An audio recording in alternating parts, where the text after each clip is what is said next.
Bonjour à tous, Jacques Valenté, navigateur qui part sur un projet aéronautique en 2021, ulmiste depuis de longue date. Eh bien, je me réjouis de vous parler de mes aventures et puis de vous accueillir ici à Cervan un de ces jours.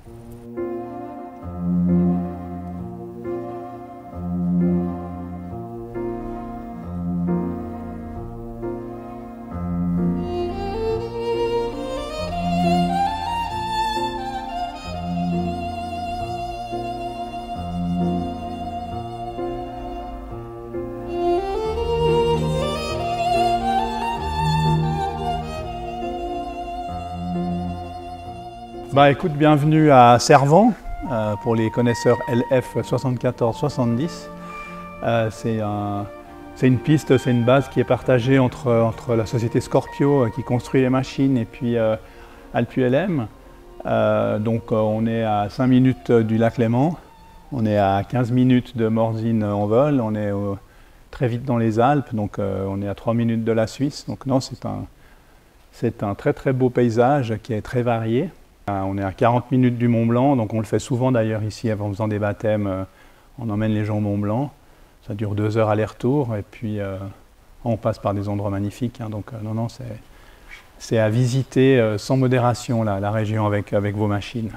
Ouais, j'ai choisi en fait un Savannah S. Déjà parce que j'ai repris avec Stéphane Dantan, c'est lui qui m'a remis en vol avec la machine d'école, donc j'avais déjà la machine d'école ici de chez Scorpio, et puis je me suis senti à l'aise et je voulais un projet français, et donc je suis très content d'avoir travaillé avec eux, avec Mathieu et l'équipe du Centre des Noyers, et puis de le monter ici à Cervan.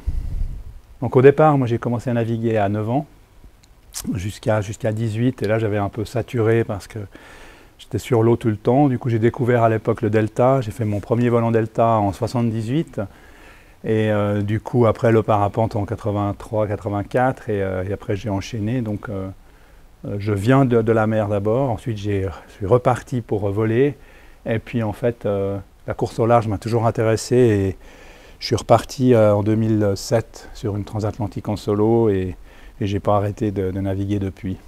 Alors j'ai un projet 2021, donc c'est comme je disais, donc après 12 ans en mer, je voulais faire un projet aéronautique avant de retourner sur la route du Rhum en 2022.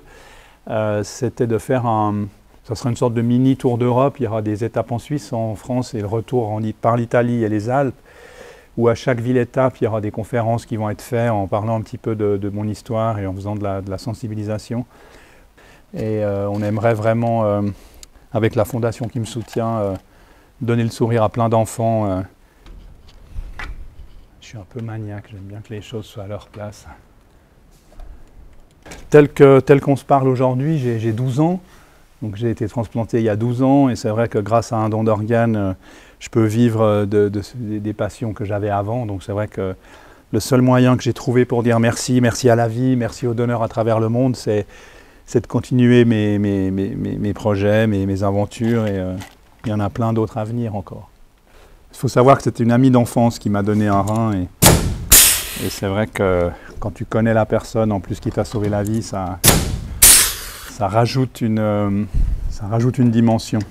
Alors moi j'étais en liste d'attente, et en fait ça s'est passé comme ça, c'est que quand je suis rentré de la Transat 2007, j'ai dû m'arrêter à Madère. Et là on s'est rendu compte qu'il y avait un énorme problème, que mon système rénal ne fonctionnait plus. Et j'étais mis donc en attente, rapatrié d'urgence en Suisse, mis en attente pour une greffe. Et un matin, je reçois un téléphone d'une copine d'enfance qui me dit « Salut Jack, je ne supporte pas que tu sois bloqué au sol. Si on est compatible, je te donne un rein. » Et là, ça a été, je crois que c'est la première fois de ma vie où on m'a cloué le bec.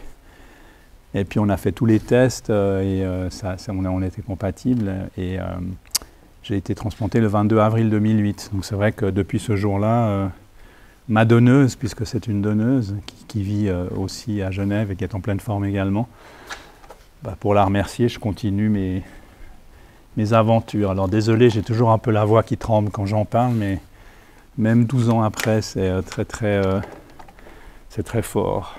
Je ne sais pas si j'arriverai un jour à sortir de l'émotion quand j'en parle, mais c'est vrai que C'est un acte incroyable, quoi, de dire ok, je t'appelle, je te donne un rein, c'est un truc, encore aujourd'hui j'ai de la peine à...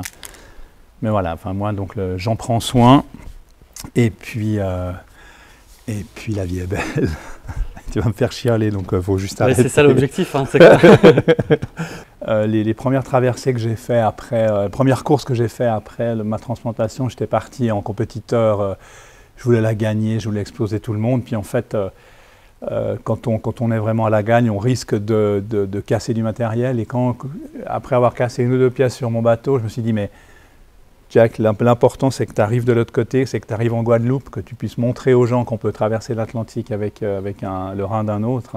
Et puis je pense que c'est comme en haute mer, c'est comme en course au large, il n'y a pas de triche en ULM. Si tu triches par rapport aux éléments, eh bien tu finis soit dans la montagne, soit tu casses ta machine. Donc c'est vraiment un peu le parallèle que je ferais par rapport à la course au large. C'est des machines très sûres, mais il faut toujours respecter la nature, elle est plus forte que nous.